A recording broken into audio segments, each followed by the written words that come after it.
आज शराब घोटाले में दिल्ली के मुख्यमंत्री अरविंद केजरीवाल को उनकी गिरफ्तारी के लगभग 6 महीने के बाद सुप्रीम कोर्ट से सीबीआई के मामले में भी जमानत मिल गई है और अब वो जेल से बाहर आ गए हैं।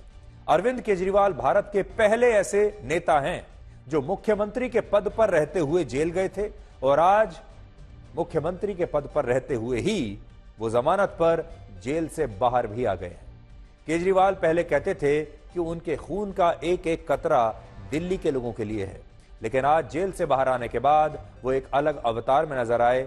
आज जेल से बाहर आने के बाद उन्होंने कहा कि उनके खून का एक एक कतरा भारत के लोगों के लिए है और ऐसा लगता है कि आज वो जेल से एक राष्ट्रीय नेता बनकर निकले हैं। और उन्होंने ये भी कहा कि मैं सच्चा था, मैं सही था, इसलिए भगवान ने मेरा साथ दिया। और जेल से बाहर आने के बाद उनकी ताकत अब 100 गुना बढ़ गई है। आप भी देखिए जब वो जेल से बाहर आए कैसे शानदार उनका स्वागत हुआ और कैसे इतनी बड़ी सी गाड़ी में जिसे फूलों से सजाया हुआ था, उन्हें बाहर जब वो आए तो उन्होंने ये छोटा सा रोड शो किया और क्या कहा अब देखिए।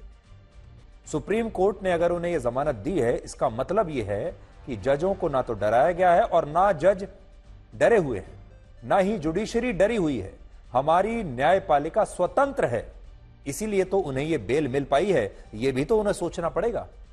आज से सिर्फ 4 दिन पहले 9 सितंबर को अरविंद केजरीवाल की सरकार ने यह ऐलान किया था कि 1 जनवरी 2025 तक दिल्ली में पटाखों की बिक्री पर पूरी तरह से प्रतिबंध होगा और प्रदूषण के कारण इस बार भी दिल्ली के लोग दिवाली के त्योहार पर पटाखे नहीं जला पाएंगे। लेकिन आज जब अरविंद केजरीवाल जेल से बाहर आए तो यह प्रतिबंध एक दिन में ही हट गया, टूट गया।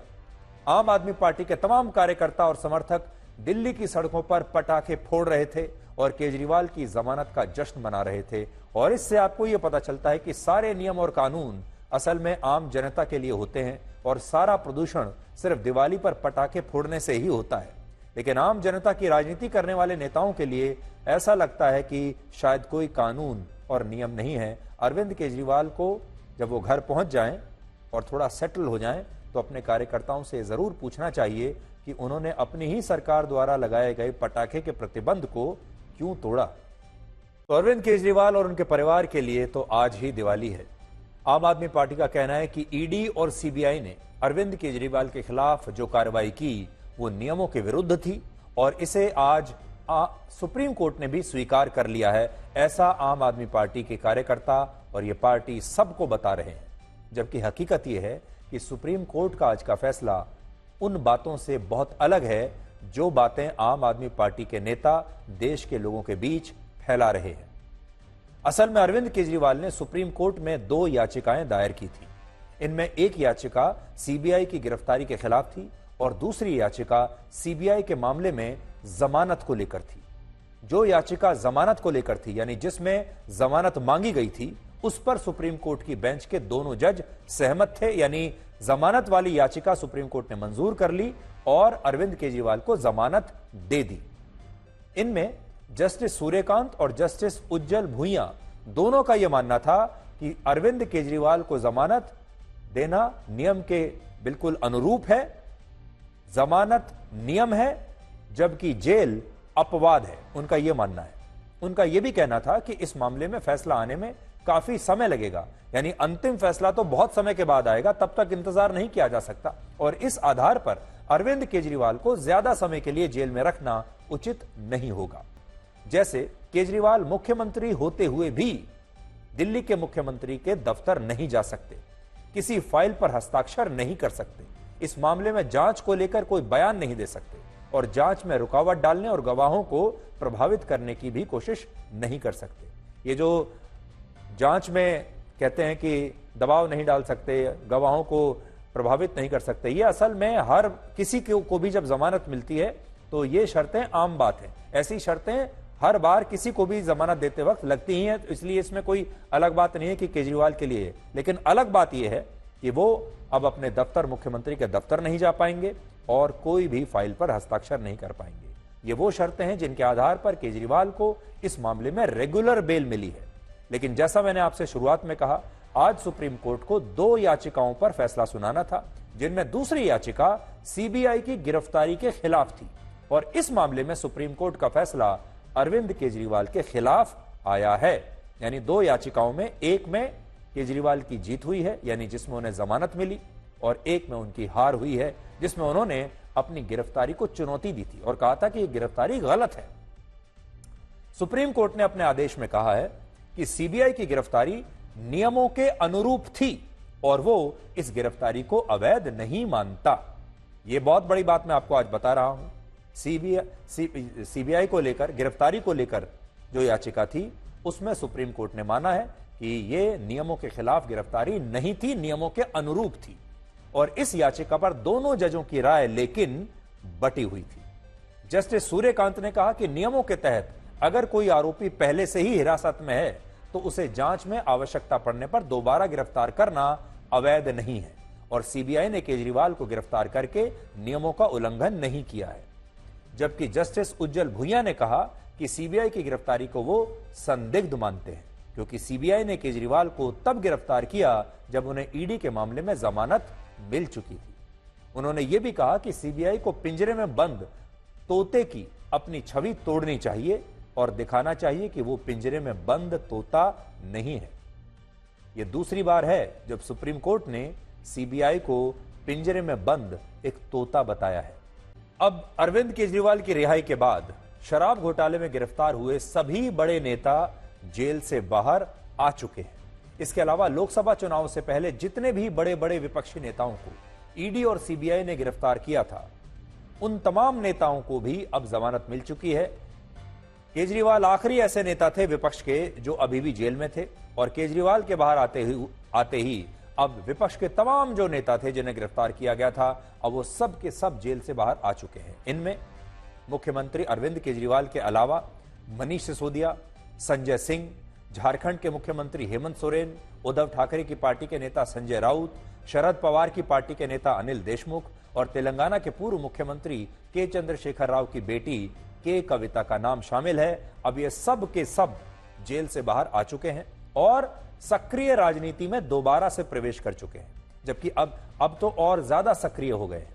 दिलचस्प बात यह है कि ईडी और सीबीआई ने जिन विपक्षी नेताओं को लोकसभा चुनाव से पहले गिरफ्तार किया, उनकी पार्टियों ने तो लोकसभा चुनाव में शानदार प्रदर्शन किया। अब जरा तुलना देखिए, ये तमाम लोग जिन्हें गिरफ्तार कर लिया गया था, क्या इनकी पार्टियां टूट गईं? क्या इनकी पार्टियों ने चुनाव में बहुत बुरा प्रदर्शन किया? इनकी पार्टियों पर और इन पर क्या असर पड़ा गिरफ्तारी का? इनके ऊपर जो मामले चलाए गए, जो भ्रष्टाचार के मामले अभी चल रहे हैं, उसका क्या असर हुआ? आज थोड़ा यह भी स्टडी करने का दिन है। उदाहरण के लिए, शराब घोटाले में आम आदमी पार्टी के 3 बड़े नेताओं की गिरफ्तारी के बावजूद दिल्ली और पंजाब में इस पार्टी को पिछली बार की तुलना में ज्यादा वोट मिले लोकसभा चुनाव में।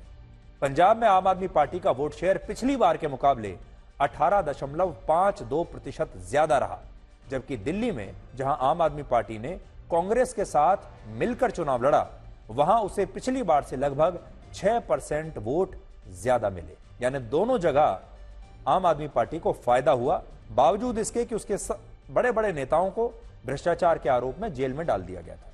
इसी तरह झारखंड में मुख्यमंत्री हेमंत सोरेन की गिरफ्तारी के बावजूद उनकी पार्टी को यानी जेएमएम को इस बार के लोकसभा चुनाव में पिछली बार से लगभग 3% ज्यादा वोट मिले और झारखंड मुक्ति मोर्चा ने 5 में से 3 सीटों पर चुनाव जीत लिया, जबकि पिछली बार उसने सिर्फ 1 सीट पर चुनाव जीता था। यानी जेएमएम को भी फायदा हुआ हेमंत सोरेन की गिरफ्तारी के बाद, और आम आदमी पार्टी का परफॉर्मेंस जो था वो भी बढ़िया रहा उनके तमाम नेताओं की गिरफ्तारी के बाद।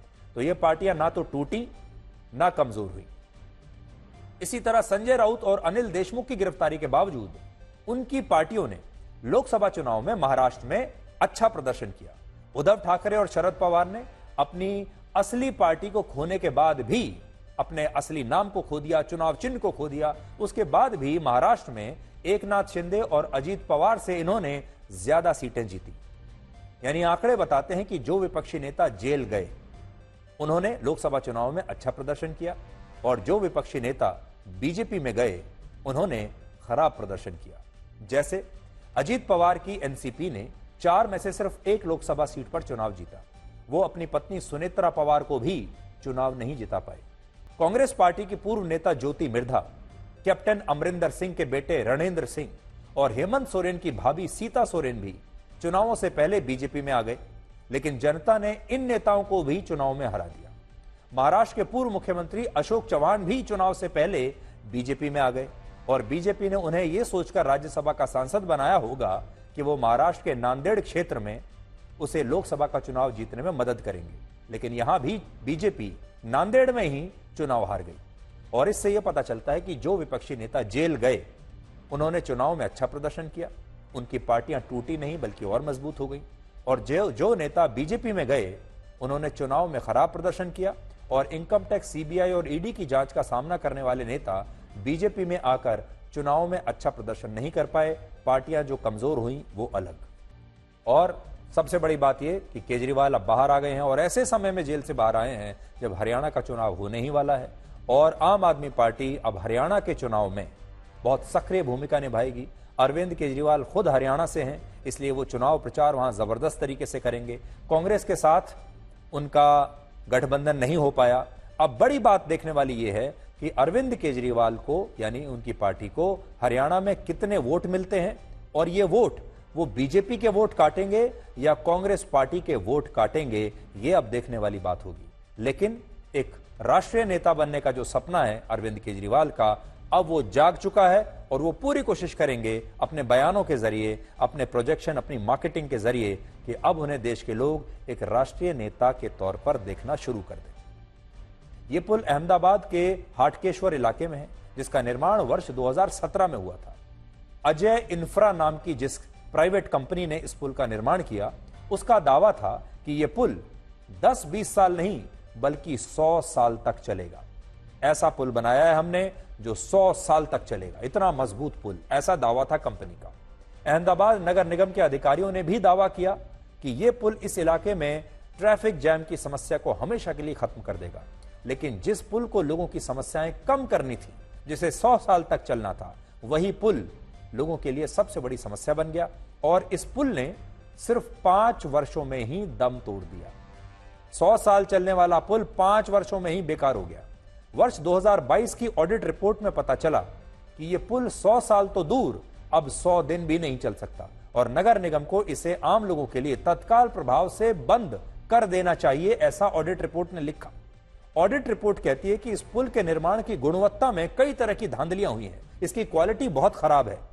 इससे इस पुल की हालत 5 वर्षों में ही जर्जर हो गई और इसे वर्ष 2022 में नगर निगम द्वारा आम लोगों के लिए बंद करना पड़ा और अब इस पुल को इसी महीने से तोड़ने का काम शुरू हो जाएगा और इस पुल को तोड़ने पर 52 करोड़ रुपए का खर्चा आएगा, जबकि इस पुल को बनाने के लिए 42 करोड़ रुपया लगा था। तो बनाने में 42 करोड़ लगे और अब इसे तोड़ने में 52 करोड़ लगेंगे और 5 साल में इस पुल ने दम तोड़ दिया। इसीलिए हम कहते हैं कि हमारे देश में इंफ्रास्ट्रक्चर जो है ये सबसे बड़ा फ्रॉड है। हम आपको ये बताएंगे, ये भी बड़ी चौंकाने वाली खबर है कि हार्ट अटैक का क्या बेरोजगारी से कोई कनेक्शन है और क्या भारत के बेरोजगारों में हार्ट अटैक के मामले तेजी से बढ़ रहे हैं। हाल के कुछ महीनों में स्वास्थ्य मंत्रालय को ऐसी शिकायतें मिली कि भारत में कोविड की वैक्सीन के कारण लोगों में हार्ट अटैक के मामले बढ़ रहे हैं, जिस पर Indian council of medical research ने एक स्टडी की और अब इसमें कुछ नई चौंकाने वाली बातें पता चली। इसमें पता चला कि जो लोग बेरोजगार हैं उनमें हृदय रोग, हाई ब्लड प्रेशर और टाइप 2 डायबिटीज का खतरा ज्यादा होता है और आने वाले 10 वर्षों में 4.5% बेरोजगारों को हृदय रोग का गंभीर खतरा हो सकता है, क्योंकि जो लोग बेरोजगार हैं वो ज्यादा चिंता करते हैं, ज्यादा अवसाद में रहते हैं, उन्हें मानसिक तनाव भी ज्यादा होता है बेरोजगारी की वजह से और बेरोजगारों को नींद भी ठीक से नहीं आती और इसका कारण भी यही होता है कि उनका मानसिक अवसाद उनके स्लीपिंग पैटर्न को खराब कर देता है और इससे उनके हार्ट की फंक्शनिंग पर सीधा असर पड़ता है। भारत में बेरोजगारी को एक आर्थिक समस्या समझा जाता है, लेकिन दुनिया में इसे आर्थिक से ज्यादा मानसिक और शारीरिक समस्या माना जाता है, यानी ये एक बीमारी का रूप भी ले सकती है। अमेरिका में इसी साल इस विषय पर एक स्टडी हुई जिससे पता चला कि जिन लोगों के पास नौकरी और रोजगार होता है, ऐसे लोगों का दिल बेरोजगार लोगों की तुलना में ज्यादा स्वस्थ और फिट होता है। बेरोजगारों के अवसाद और मानसिक तनाव का सबसे बड़ा कारण होता है समाज से मिलने वाले ताने और अपमान।